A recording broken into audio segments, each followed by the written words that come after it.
दोस्तों, news time में आपका बहुत बहुत स्वागत है। दोस्तों, हम बात करेंगे आज यूक्रेन में बढ़ती हुई आक्रामकता पुतिन के द्वारा। हजारों ड्रोन्स का इस्तेमाल, पचासों मिसाइल्स का इस्तेमाल, बॉम्ब्स और बारूद का इस्तेमाल, एक एक करके ना जाने कितने एरियाज को रशिया टारगेट कर रहा है। और अब कोई बातचीत तो ज़ेलेंस्की और पुतिन के बीच में हो ही नहीं। 31 अगस्त की डेट चली गई, तारीख आगे बढ़ गई। नेटो भी आग बबूला है, पुतिन भी आग बबूला है, और अब एक नई प्लानिंग आई है नेटो के द्वारा कि जहां 10,000 यूरोपियन सोल्जर्स को यूक्रेन में तैनात किया जाएगा। अलग अलग कंट्री से लिए जाएंगे वो, और वहां पर शांति स्थापित करने का काम करेंगे। ये शांति सेना के रूप में जाएंगे वहां पर। लेकिन पुतिन ने क्या, उनका गुस्सा तो भड़क गया। उनका कहना है कि अगर एक भी फॉरेन का सोल्जर्स यहाँ पे आया, यूरोप का सोल्जर यहाँ आया, तो वो मेरे निशाने पे होगा, मैं उनको छोड़ूंगा नहीं, मार डालूंगा उनको मैं। पुतिन ये मानते हैं कि ये 10,000 जो यूरोपियन सोल्जर्स यहाँ पे आ रहे हैं, इनका मकसद मॉस्को को टारगेट करने का, जो मैं होने नहीं दूंगा, और ये मुझे मंजूर नहीं है। वॉल स्ट्रीट जर्नल की रिपोर्ट आती है और कहती है कि अमेरिका और यूरोपियंस मिलकर 10,000 से ज़्यादा सोल्जर्स की तैनाती करेंगे, और ये वहाँ के रक्षा करेंगे यूक्रेन के अंदर। जो उनके सारे एरियाज़ हैं, इसमें आर्मी के भी लोग होंगे, एयरफोर्स वाले भी होंगे, हो सकता है कुछ नेवल फ्लीट भी हों ब्लैक सी के अंदर। और क्वेश्चन ये होगा कि वहाँ पे कैसे शांति स्थापित की जाए।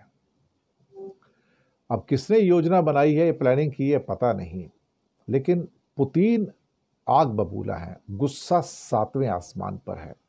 उनको लगता है कि अगर मुझे लगा कि कहीं भी वहां पर उनके कुछ सोल्जर्स हैं, जो फॉरेन सोल्जर्स आएंगे, तो मेरी नज़र से बचेंगे नहीं, मैं उनको मार डालूंगा। और ऐसे फैसले अगर यूरोप लेने जा रहा है, तो फिर इसका मतलब आप वहां पर शांति बिल्कुल नहीं कर रहे हैं।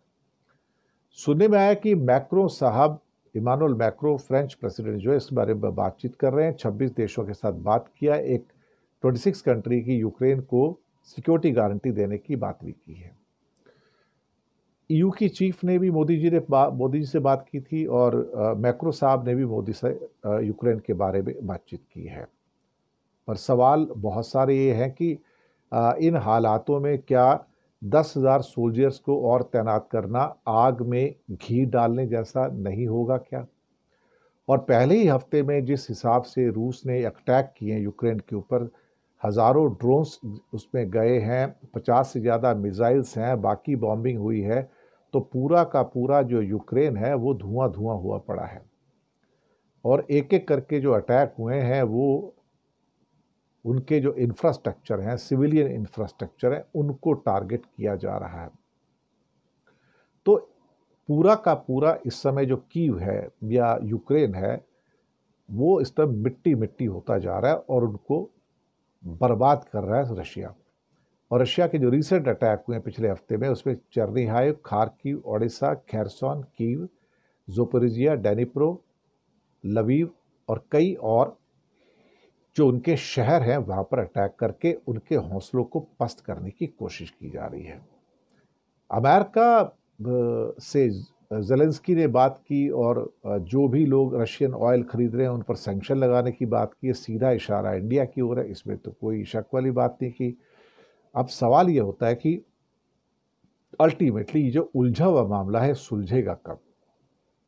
मुझे यहाँ पर कहीं से भी कोई आशा की किरण नजर नहीं आती है। नेटो कंट्रीज तो ऐसा लगता है कि आग भड़काने में लगे हैं। जब वो सारे के सारे आग भड़का रहे हैं, तो भाई अल्टीमेटली शांति कहाँ से स्थापित होगी?